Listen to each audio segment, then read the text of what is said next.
Hello, today we're going to be going over worksheet number 7. So today we're just going to be reviewing trinomials. So this is the trinomial equation, ax squared plus bx plus c. Now we have these two factors and we just got to multiply them out so that we can transform it into this trinomial form. So what we have to do is we have to multiply this by this, 2x squared times negative 1 minus 2x. Because you got to multiply each component with another.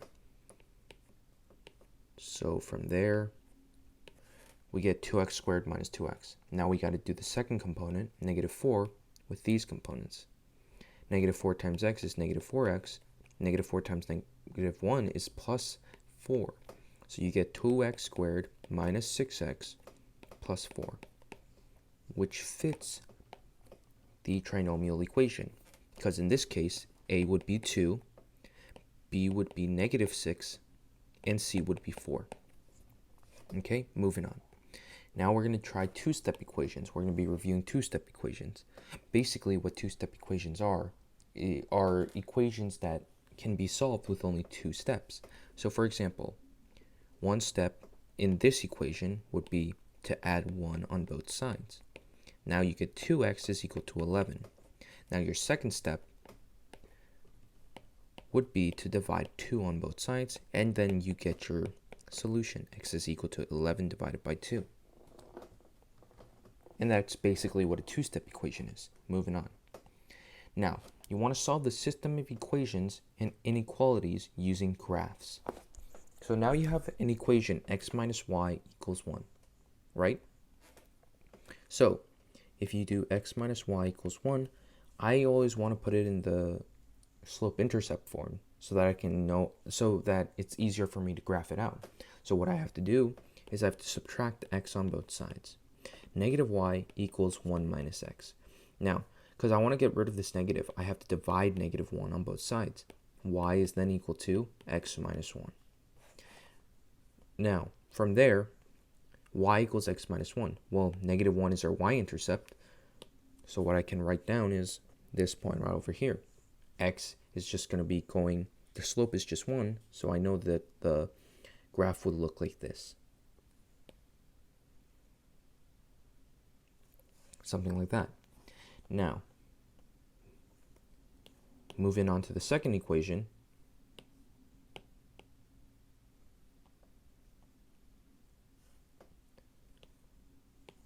I would have to do x minus y equals 6. Now subtract x on both sides, so you get negative x plus 6 is equal to negative y. Divide negative 1, so you get rid of that negative, and you get y is equal to x minus 6. Now, from there, you know that your y-intercept is negative 6. So you go all the way down to negative 6 right over here. And you know that y is equal to 1 times x, which means that your slope is 1. So it's going to follow that constant line like that. What this means is since there's no intersection between these two lines, you know that there is no solution to this system of inequalities. So what we can write is just no solution. Okay, moving on. Now we have inequalities. This time x is greater than negative 3. But for inequalities, what you have to do is you just got to think of it like an equation. So where is negative 3 on this graph? Negative 3 is right over here. See that? Okay, so from there, since this is an inequality, this is going to be more than just one number. And to make sure, note that there is no line underneath there. And that means that it doesn't include negative 3. So how did we represent non-inclusion? Well, we created a dotted line. This dotted line represents the fact that negative 3 is not considered a solution for this inequality. Now, thinking about x is less than 7, you find, oh, my mistake. See, there was a negative there. So it's not 3, it would be negative 3. Now, moving on. You see that the x is less than 7, correct? Now, you find 7 over here, and because it doesn't include 7, you create a dotted line, like so. Now, x is greater than negative 3. That actually means something. That means that all the values that are greater than negative 3 is going to be a solution to this graph. So, what that means is that all of this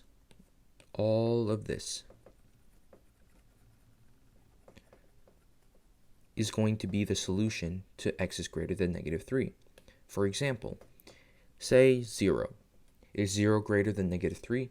Well, yeah, 0 is greater than negative 3. Now you go to x is less than 7. You can see that anything less than 7 would be here. All of these values are less than 7. So is negative 7 less than 7? Well, yeah. So we know that this is true as well. But we want to find the system of inequalities that satisfies both inequalities. And where is that domain? Well, from here, negative 3 to 7, everything between those two numbers, not including 7 or negative 3, is going to be the solution to both of these inequalities. Well, that's it for today. Just practice the other practice the other problems if you want a better idea of how to solve these questions. I hope you have a nice day.